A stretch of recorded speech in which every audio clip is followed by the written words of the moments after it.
Мына үш типтегі адамнан қашыңыз. Бірінші типтегі бұл нарцисс. Тек қана өзін ойлайды, тек қана өзін жақсы көреді.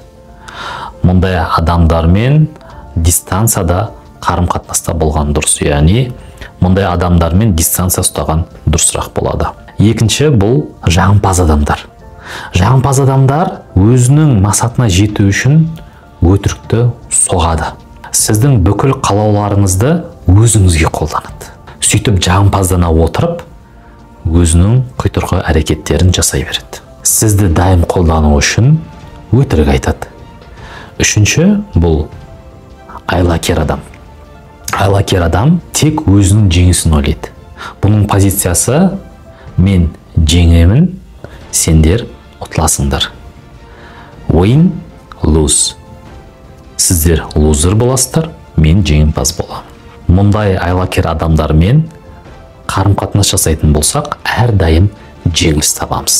Осы үш типтегі адамдардан біз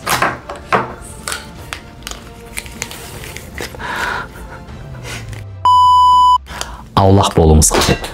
Енді осы үш типтегі адамдарды қалай біз алыстан тани аламыз? Ол үшін адамдарды тани алатындай бізде қабілет болу қажет. Ол қабілетті біз қайдан үйренеміз? Психосоматолог практик курсында және 20 күн марафон курсында үйренеміз. Толық ақпарат төменде. Кездескенше.